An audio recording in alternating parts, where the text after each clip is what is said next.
Hey guys, so really quickly I'm going to model a crowbar and texture it with AXZYS Distress. Working on a little project here, and I figured I would just record this process real quick just so I can do a little bit more demonstration on ways that you can use AXZYS Distress. Alright, so I am going to select this face and just duplicate it, move it along the x-axis. Alright, that should be good. I'm going to rotate that by 90 degrees along the y-axis. Actually, 45 degrees should be alright, yeah. I need to check the orientation of this face to make sure the normal isn't flipped.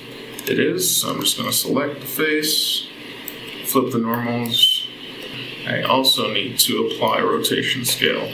Alright, so let's go back into edit mode, Control E, bridge edge loops, and we're going to go with maybe 7 faces. That seems cool.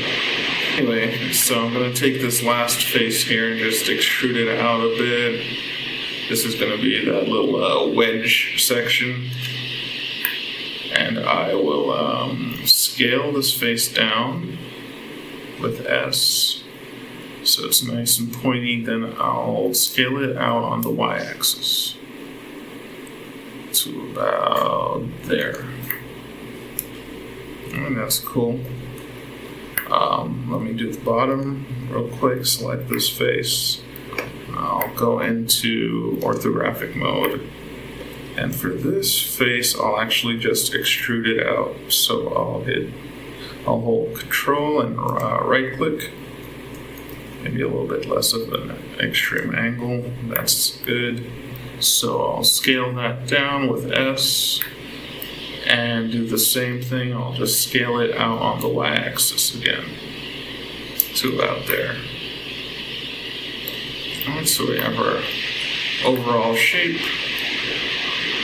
I'm sorry about all the rain, if you can hear it. So I do need to split this in two. I will send a loop cut all the way through. Okay, so the rain just cleared up just a little bit. So, alright, I want to make a split here. So what I will do, I'm just going to bevel this edge, kind of like that.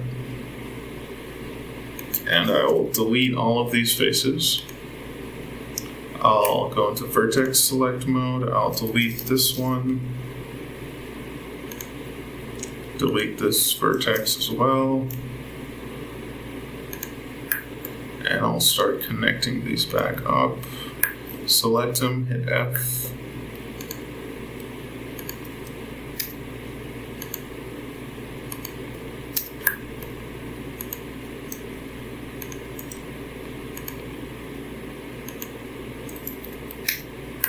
Now I'm just gonna make these faces with F, select all vertices, F.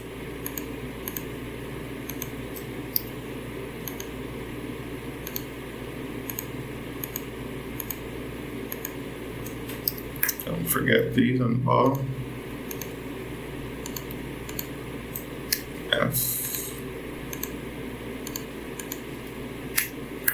Make them a little bit pointier. I'm going to go into individual origins and hit S and scale them in just like that. So now we have the forky bit. And that's pretty much it for the general shape.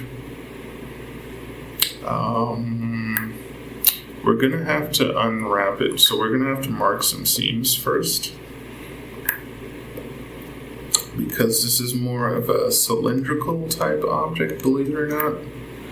At least that's the end goal. When it comes to procedural texturing, you want to make sure that you have a continuous face for the majority of the object so that you don't have any obvious seams going on. So I'm going to select this one too. And with all of these selected, I'm just going to hit Control E and mark seam. Alright, so now we can unwrap this and start texturing. To unwrap it, I'm just going to hit A, select everything, and U, and unwrap angle based. Let's see what that looks like. This is pretty good. Just one continuous face, which is what we need. Now let's open up AXZYS Distress, and let's open up our material panel.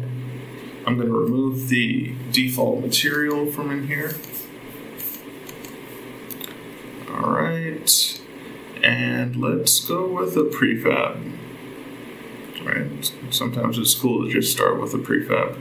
I have metal smooth paint here. I have rough paint. We want to go with smooth paint first. It's a little bit more reflective. And I'm just going to hit add selected prefab. Alright, and there we have it. Our material is now applied. Let me see what a subdivision modifier does to this. Just go ahead and subdivision surface. Yeah, that's pretty cool. I'm going to shade it smooth. That's even better. Alright, we're looking good. Okay, so I don't like how it works here. So what I'm going to have to do is add an edge loop, a supporting edge down here. So I'll hit Control R, add that in, just drag it down to where it looks good. That looks good. I might be able to just scale it in just a little bit. Yeah, that's fine. Now, to address the stretching of the texture, I'm going to go into our surface profile, and I'm going to scale either our y-axis or our x-axis up or down. So it looks like the y-axis, scaling it up to about 2.6 seems better. Maybe a little bit more than 2.6. Alright, so we don't have all of that stretching going on.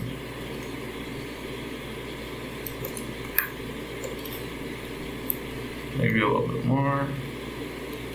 That looks normal. Yeah, we're pretty well covered here. Let's change the color to something a little bit more common, like I guess orange or red. Let's go into object mode for a second, take a look at it. That's cool. The fork bit looks a little bit strange. I'm gonna go up one level on the sub D. That's better. But we can actually send this bit back a little bit. So I'm gonna select the edge loop around here, hit Shift V, and carry that back a little bit more. Let's see, maybe to about right there. Looks good. Yeah. It's a pretty menacing looking crowbar already. What we can do, it looks a little bit too dinged up to be natural. I'm going to simultaneously scale both of these back a little bit. Or what I can do is scale the coverage down to a lower number, like maybe here. Maybe a little bit lower than that.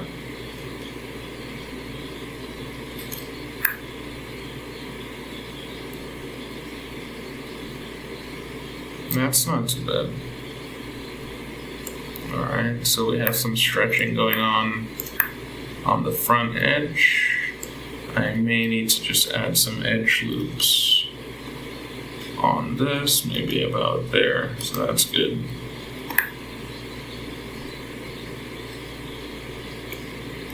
Yeah, that's cool.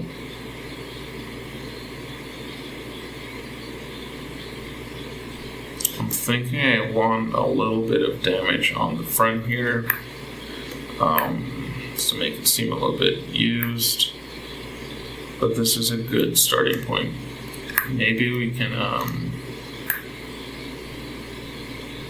either lighten up or darken.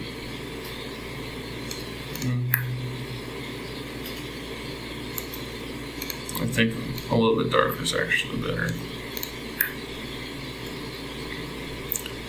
The base metal material. Alright. So this, this may be good enough for you. It depends on what you want to go for, but we can probably do a little bit more. Right. So while we don't have too many defined edges, there is sort of an edge. Let's see what the edge profile is saying right now. I'm going to bake it. Take a look at it.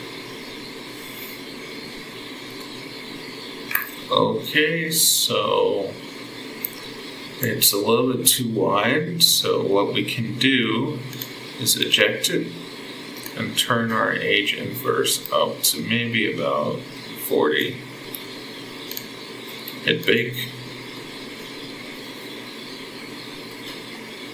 Okay, so yeah, now we're cooking with something a little bit more, a little bit more useful. Let's take the color down a little bit.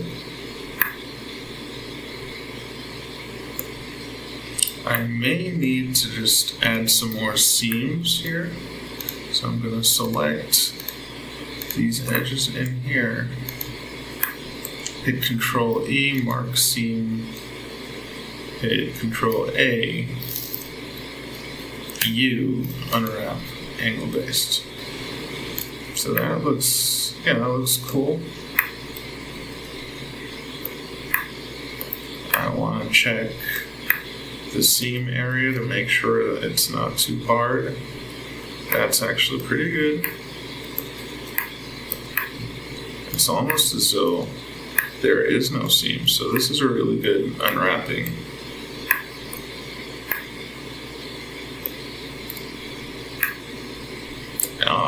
So let's bake the edge profile and see what we get.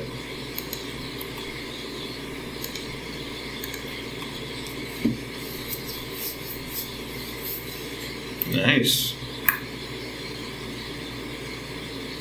Already it's starting to look a little bit good.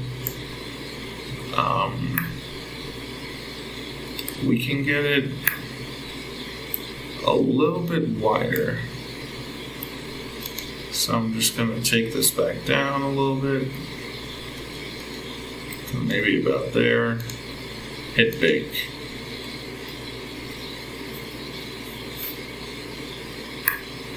Alright.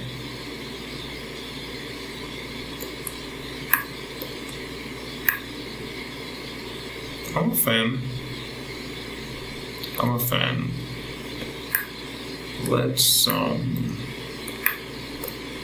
Let's try just scaling it. First of all, is this the right color that I want? Or do I want something that's a little bit more like... Nah, darker is better in this instance. Let's check out our surface profile real quick.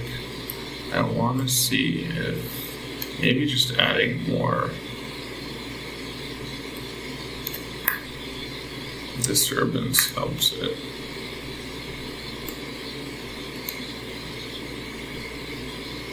What I'll do is I'll actually scale it down so they get a little bit bigger, and then I can add a little bit more.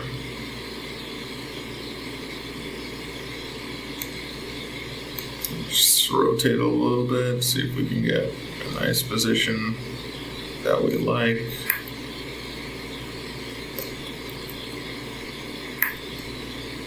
This is nice. It's not too overdone.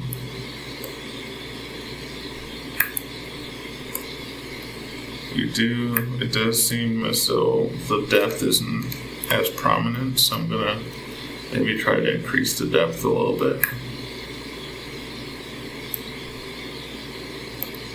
And also make that transition a little bit sharper.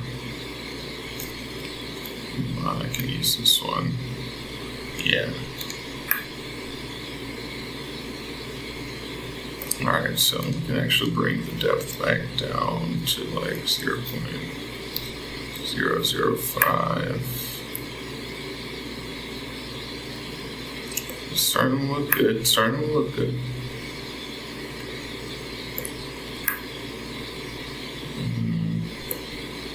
It is a little on the glossy side, which is not too bad, but we could probably bring that up just a little bit. Right, so it's a little bit flatter. Even though glossy was not that bad.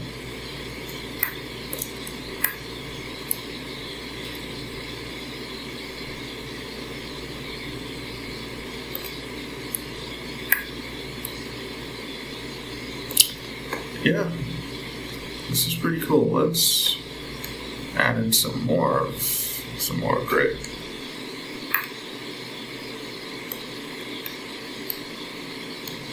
Just bring the scale up a little bit more. We can choose whichever direction we want to go really with this.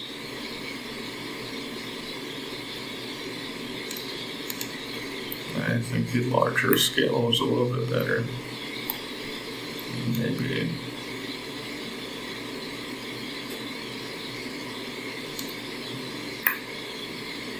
something like that. But yeah, this is cool. I'm not too sure if there are any decals that I might want to add. I do want to widen the edge wear just a little bit more. I want to get a little bit more chaos out of it. So let's eject that bake. Bring it down to about maybe there. And let's take this up just a little bit more.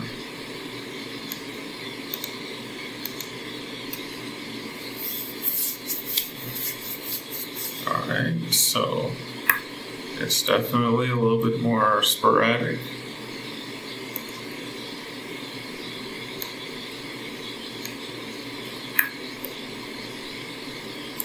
Maybe I went a little bit too high on the chip scale. Also, let's hit damage qualify to see if I can get some affecting of the actual paint chips. Bit big. Okay, so that's nice. It's a little bit grimier now, as the edge modifier, the edgeware modifier, is now factoring in the damage. So we could probably just bring it back a little bit on the opacity. And maybe experiment with the color a little bit. You might be looking for something of like a brown dirt.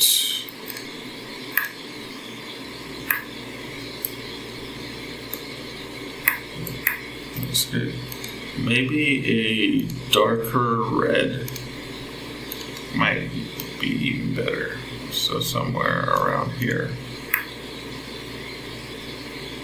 And I think we have ourselves a nice crowbar. What I might do is maybe add back a little bit of that reflectivity to really sell some more realism out of it.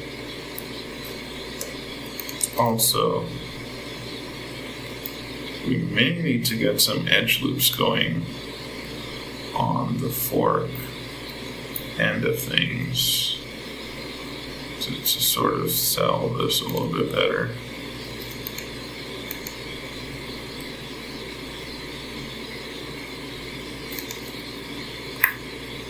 Yeah, there we go.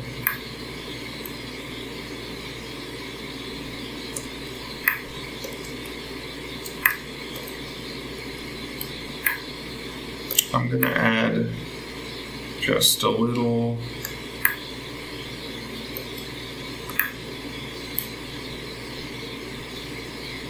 coloring, like a grip, like a designation of a grip, if that makes any sense. I'm going to go into our stencil layer here, go into orthographic so I can get a nice clean angle, and probably bring this down, make sure we have our hard brush on there. Turn the strength all the way up. I think yellow might be a good color, but what I like to do actually is just turn this to black, and I'll show you how we can tint it after the fact. So let's just stencil on our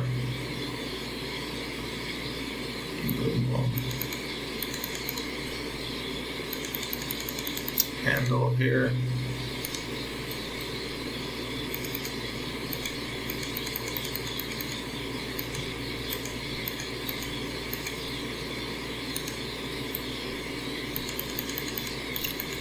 Of course, there are definitely cleaner ways to do this. You can use like your own PNG or whatever you want, really, to get a basically a better design graphic on here than just painting it on like I did. But what I'm going to do now is actually just adjust this tint. So maybe something like that. Maybe something a little bit more identifiable. Alright, so all in all, this is a pretty cool little crowbar we have here. It looks nice and detailed and somewhat realistic. It's definitely not fake looking. So, yeah. Dope. Pretty cool. Okay, so yeah, this is AXZYS Distress Studio. It makes procedural texturing just a little bit more straightforward, a little bit easier, a little bit more streamlined, and hopefully it'll be out pretty soon. Hopefully it's out by the time you're watching this, and check out the channel to see if you can find more videos. I can show you a little bit more about what I can do, because you can do quite a lot with it. And of course, baking is like the best part. You just need to select it and hit bake. So let's do that. Let's bake a 2K bake. So I need to select it and hit bake. So right now my baking resolution is set at 2K in the preferences. So if I do a 1x res bake, it's just going to bake a 2K texture. And that's going to be a complete PBR texture. It's going to bake right in place and be connected to the surface output so that you can export it immediately. You can save it if we want to save. So alright, let's just take a look at it first. This is a 2K bake. As you can see, the resolution is a little bit decreased.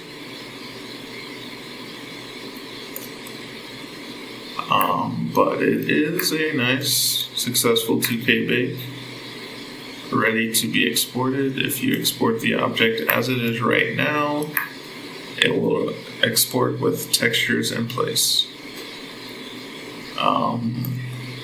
But if you want it, you could just go to your desktop and just save it. Right? So that's that. This is our crowbar. I hope you enjoyed it. I hope you learned something, and I do hope you try out AXZYS Distress when it becomes available. Over and out.